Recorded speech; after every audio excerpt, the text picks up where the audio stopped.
कल्पना कीजिए एक ऐसे गांव की जहां तापमान -71.2 डिग्री सेल्सियस तक गिर जाता है। यहां बाहर कुछ अतिरिक्त मिनट रुकना ही शीतदंश, फ्रॉस्टबाइट, अंग खोने या यहां तक कि जीवन समाप्त होने का कारण बन सकता है। क्या यह शीतदंश है? हाँ, बिल्कुल। सिर्फ 15 मिनट से थोड़ी देर अधिक बाहर रहने के बाद मेरी नाक सफेद हो गई। कोशिकाओं के भीतर बर्फ के क्रिस्टल बनने लगे और ऊतक मरने लगे।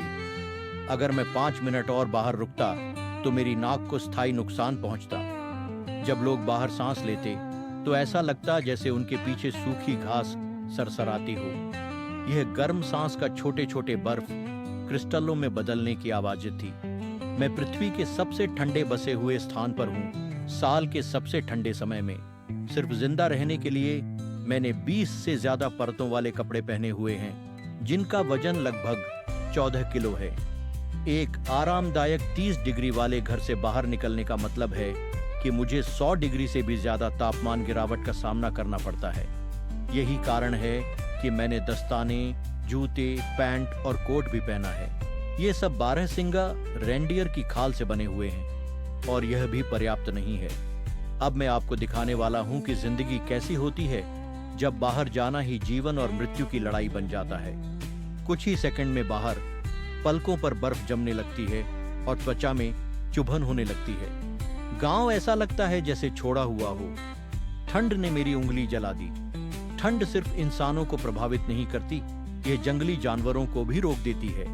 यह हर चीज को ठहरने पर मजबूर कर देती है। मोबाइल ठीक से काम नहीं करते और अक्सर बंद हो जाते हैं। बाहर छोड़ी गई कारें कुछ ही घंटों में जम जाती हैं, क्योंकि जमीन हमेशा जमी रहती है। यहाँ कोई फल या सब्जी नहीं उगती। हमने मॉस्को से विमान पकड़ा और 7 घंटे पूर्व की ओर उड़ान भरी, याकुत्स्क पहुंचे।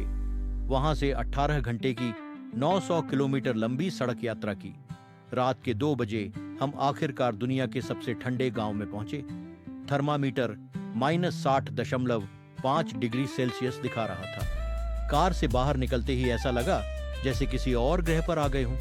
नाक के अंदर के बाल जम गए और हर सांस के साथ चुभने लगे। सूखी हवा हमें जोर जोर से खांसने पर मजबूर कर रही थी। ओयम्याकोन लगभग